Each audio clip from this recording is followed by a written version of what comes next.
that truth. And of course, I know that the CBN is talking about 10 different agricultural products in terms of support from the Anchor Borers program. So what we need now is that intervention by government, is a rethinking of thoughts, and of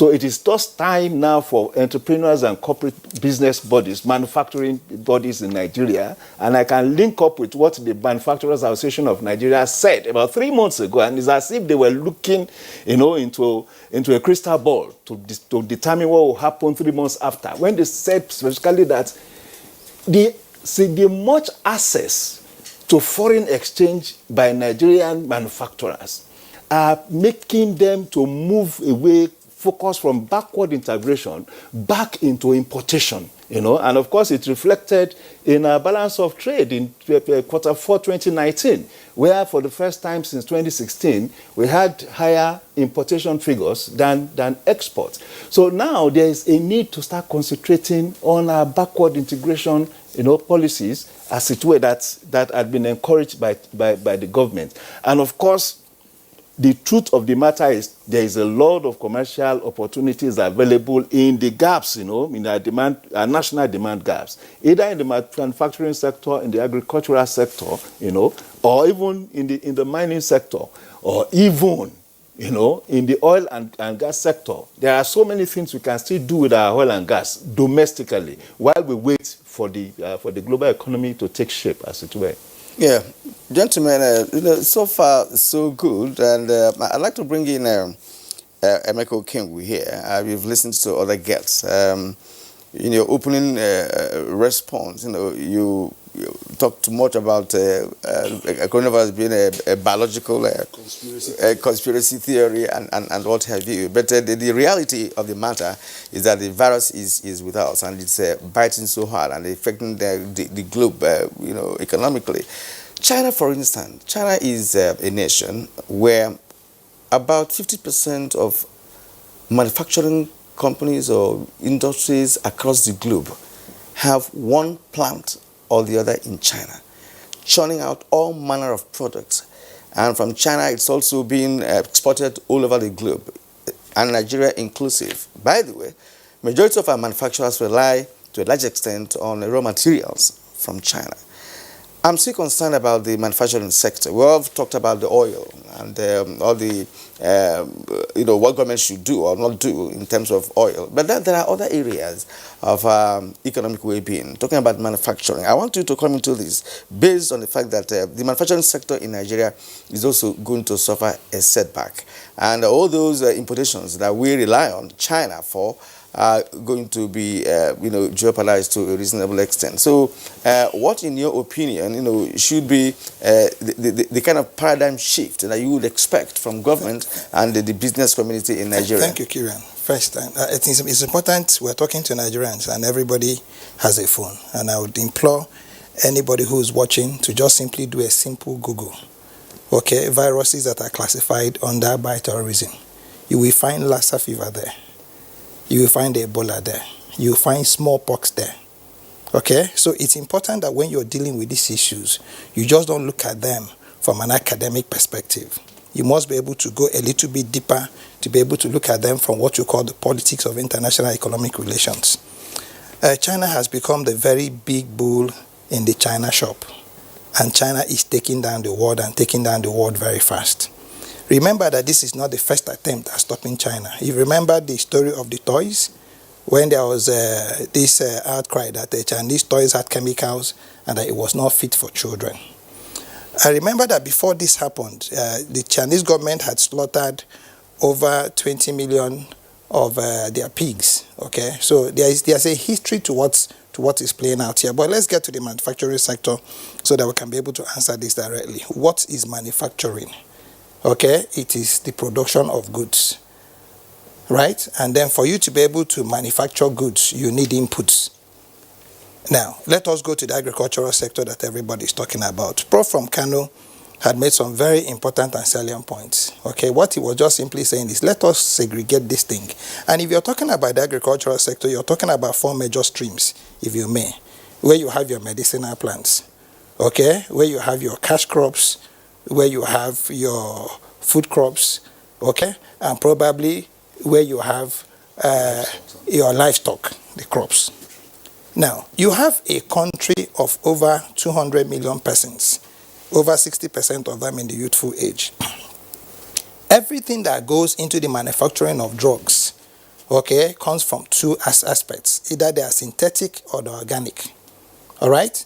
The ones that are curative, 80% of the times come from organic components. The ones that are now used for treatment would come from your synthetic. A lot of the things that you're bringing in from China, why is the world going the way of nutritional medicine or nutritional medication? It is because of your capacity to be able to produce organic products. I'm going somewhere, sir, so that we can begin to actually see the advantages into this matter. And again, each time we talk about coronavirus, I want us to look at numbers. Am I worried about coronavirus? Of course, I'm worried about coronavirus. Everybody should be worried about coronavirus, but we need to look at statistics of a country that has 1.3 billion persons, less than 99,000 cases, over 65% of them totally reversed, not treated. Okay? Now, from statistics even coming from World Health Organization, the mortality rate of coronavirus is less than 3%. And it is usually at about an age range. Okay? And this is to the old people. And that's what I said in my beginning statement. If we have an Italian who is, from what they claim in the social media, in a mosquito-infested facility, and the virus is not building, okay, it simply means that we might be arguing, I'm not a medical doctor, that this virus might not be organic. Okay, it might be synthetic, and it might be for a particular reason. So what I'm trying to say is that, remember that we've always run this subcontracting model in Nigeria when it comes to our manufacturing.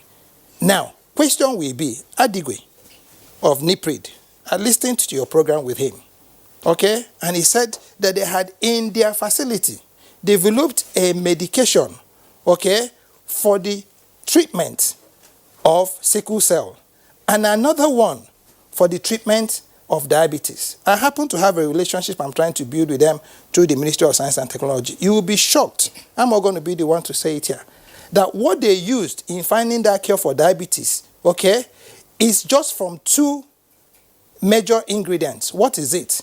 Bitter leaf and what they call scent leaf. And it is curative, it is not for treatment. So imagine a situation where our country now has the capacity to be able to commercialize just those 2 things.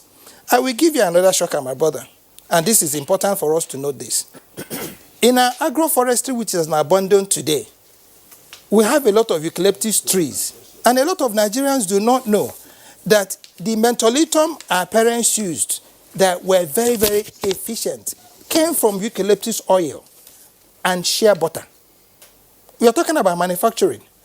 Niyi mentioned the mining sector. What is a vehicle? What is an aircraft? What is a machine? Okay? They are made up of 3 components: minerals, metals, and steel. Okay? Under your metals, you'll be talking about aluminum et al. And of course, the technology. So I think for me, for us not to begin to overburden ourselves with what is going to be happening with our budget, we need to begin to develop new economic streams. Usually, before now, our cash crop used to give us more than oil could ever give us. And we have 81 million hectares of land we are not using. So for us to start panicking about price of oil, and again, except of course, we also appreciate that Nigeria is one of the few countries where you produce a barrel of oil for more than $30. In other countries like the Middle East, they are doing it under $10. So the question will be, if oil dips to 45%, what can we be able to do to make certain that our product, if coronavirus does not have, hey, like Kiriam, we all grew together in this country where we had chickens' neck bending. When NH5 came, a chicken walk off, they slaughtered the whole chicken. Me and you held our own. Our parents asked us to kill it. We cooked it and we chopped it. What are we talking about here? Well, Dr. Okengwu, thanks a lot. That one that the fowl's neck used to turn, it's called Newcastle disease. So who did they kill? Newcastle. There was also coccidiosis, in agriculture. But if Kieran and I were on set earlier this year when the coronavirus incident was breaking, and we said, look, why is it that China appears to be the incubator for a number of these ailments, these new viruses? There was SARS, there was swine flu, and then, of course, now you're having the coronavirus. But you've repeatedly referred to NIPRID. The DG who was our guest on Good Morning Nigeria a couple of weeks ago said a few things with regard to what they're doing. But just last week, just to add to what you have said, NIPRID was also part of the briefing by the Honorable Minister of Health, because there's this periodic briefing now, and NIPRID indicated that they have also developed locally produced hand sanitizers, and that manufacturers, should get in touch with them. So if you went to the shops and you didn't find hand sanitizers, don't worry, that NIPRID is also in the process of doing that. That indicates local capacity. I know that Professor Ikenefe has been itching to say something. Yeah, you asked a question bordering on macroeconomic policy in relation to how the 2008 was handled. 2009, yes. 2009.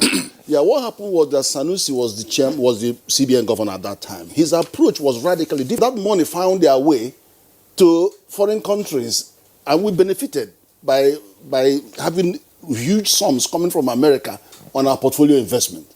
And that was because the interest rate went down, and they had the money, and they were at liberty to use the money, and a lot of it got invested outside. So when they started tapering on the quantitative easing, then they see the money started going back. That's why we started feeling much later the money going back. But what Sanusi did was to set up AMCON, and then AMCON targeted the debt itself. So yes, the banks benefited, but they targeted the debt. So the AMCON was buying the non-performing debts. So it was actually hitting. That's why they had to call Sanusi to U.S. Congress to come and tell them what he did different. So it was a practically different approach. So but now, where does that leave us in terms of strategy? No. For now we are the fiscal and monetary policy aspects need to be looked at now. Already, the senator has brought the issue of the impact on fiscal policy. The declining revenue from oil and the impact it would have on budget. But we also have to look at how our monetary policy response. What kind of monetary policy response are we going to have? And what other areas are being affected? The government just bought in about 2 trillion of the debt, of the pension fund, and you saw the impact. And even the CBN open market operation, where they excluded the private sector, you saw overnight the resources moved to capital market, over 15%. But then you also saw a reverse coming in. So what we are seeing now with the interest, even the interest rate, deposit rate dropped 1%. Now and the inflation is 12.15%, 12.15%. Now investors are now going to be hit with a lot of liquidity coming from people actually cashing in on the stock market. Where is that money going to go? If we don't create a national savings bond that gives people an incentive to lock down that money for the next 5 years, then you're going to see more influence on inflation. Inflation is going to go up because you have money is moving around looking for where is now you can get 2.5% on a deposit rate in Europe and America, and you are getting 1%.